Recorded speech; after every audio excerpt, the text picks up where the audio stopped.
Hello and welcome. My name is Biagio Mazza, Pastoral Associate at St. Sabina Parish in Belton, Missouri, and I'm here to welcome you to another Do You Know series question. Today's Do You Know question is, do you know the Catholic response to the Reformation? To understand this, it's important to go back to the year 1521. In 1521, Martin Luther had been accused both as a heretic and excommunicated. And so from that time on, there had been a constant call for a council to address the issues that many of the reformers were proposing and so on.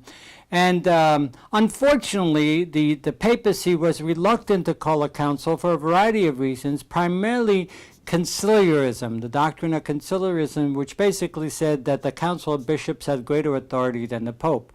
And the Pope was reluctant to do that simply because he was afraid that his own authority would be challenged.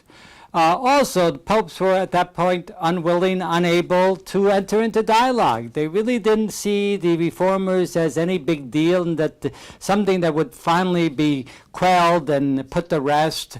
And therefore, they didn't see any great need for dialogue and so on, even though there were many people within the church structure that were calling for a council to address many of the issues. So the council eventually was called, but it was too late to do anything.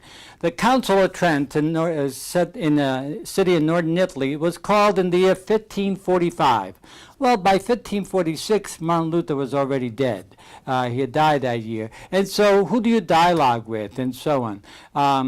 But the council was an attempt. After many years of people demanding a call for a council, the Council of Trent was an attempt to really address the major issues that were presented by the reformers and the challenges that they did to the institutional church. The council was called in 1545 and actually ended in 1563. Now that sounds like a very long time, but for many years they did not meet because of famine, plagues, and so on. There were three main sessions to the council: 1545 to 1547, 1551 to 1552, and 1562 to 63. During those sessions, what they attempted to do was not only do doctrinal issues, since many doctrines were being challenged by the reformers, but also address many of the reforms that the reformers felt that needed to be addressed and looked at. So it was both a doctrinal council as well as a pastoral council. And in addressing these issues, what the church did is try to assert its authority and to try to be very clear as to what a Catholic believes and how that's supposed to be spelled out and articulated, as well as some of the reforms that needed to be addressed. So what I'd like to do is just kind of suggest at least a number of specific issues that were addressed by the council. And it's important to say, too, that sometimes on some of the issues, the church, instead of understanding what the reformers were calling for, did a knee-jerk reaction to Luther. In other words, did just the opposite of what Luther wanted. But they did attempt a good number of reforms, and they did clarify a number of doctrinal issues. So I'd like to just list a few of those specific issues addressed by the council. One of the key things that they did is, since Luther challenged the scripture only root and not tradition, and denied tradition, the council reaffirmed once again that both tradition and scripture were placed alongside as two key sources of revelation. They also reaffirmed the sacraments. Since a number of the sacraments were being challenged by the reformers, they reaffirmed a number of sacraments and how they're to be carried out and implemented. They also, Latin, what became the official language of the Mass as well as the church, and vernacular was not allowed.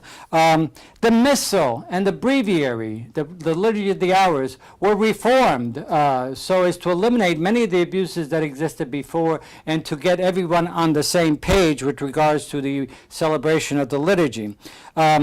Confessional boxes were introduced for the very first time in churches so as to the privacy of confession could be really established. The Catechism of the Council of Trent was established, and here I have a copy of the actual Catechism of the Council of Trent. This was intended primarily for the education of bishops and priests.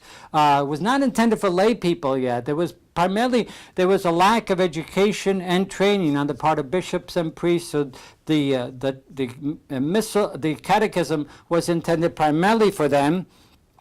And along with that, seminaries were established to do official training of clergy, which did not exist in many ways before the council, as well as the Latin missals and texts now could not be translated into vernacular, and so all priests and all bishops had to learn Latin, and that became the official language and so on. And so these were many of the issues that were addressed. Some reformed many of the challenges of the reformers, especially, for example, indulgences. Indulgences was kept. However, the reform was that they removed much of the money associated with reform so that there was no money associated with indulgences, although they kept indulgences and so on. Many of the teachings of the Council of Trent are kind of typified in a book called The Canons and the Creeds of the Council of Trent, which are very short, specific statements about what a Catholic believes, and if you can't believe that, then you're no longer part of the Catholic tradition, and so on. And so they tried to clarify a lot of the teaching and a lot of the challenges, especially to doctrine that had been posed by the Reformers. The bottom line effect of the entire Council of Trent was that it established a uniformity throughout the church, a uniformity that allowed for no dissent, no variation. Everybody was to be on the same page. Again, as a quick summary, they did away with many of the abuses, such as nepotism, the abuses associated with the Mass and with the dispensations and all that. They did away with most of that. But they did establish this uniformity that in many ways existed almost for 4 centuries. To give you one example, the missal approved by the Council of Trent was approved in the year 1570. That missal was not changed significantly until the missal for the Second Vatican Council was approved, officially approved in the year 1970, roughly 400 years later. So, by the way, if you want to explore more about the Council of Trent, I would suggest and recommend this book by John O'Malley, a Jesuit who's an expert on ecumenical council. And he wrote this book called Trent, What Happened at the Council. And it's a great resource for exploring more of what Trent did and how Trent approached the issues of both doctrine and reform. So I hope this has helped to explore just a bit about the Catholic response to the Reformation, and I hope you will return again to more Do You Know series questions to explore more about our faith and our discipleship as people of God. Thank you very much.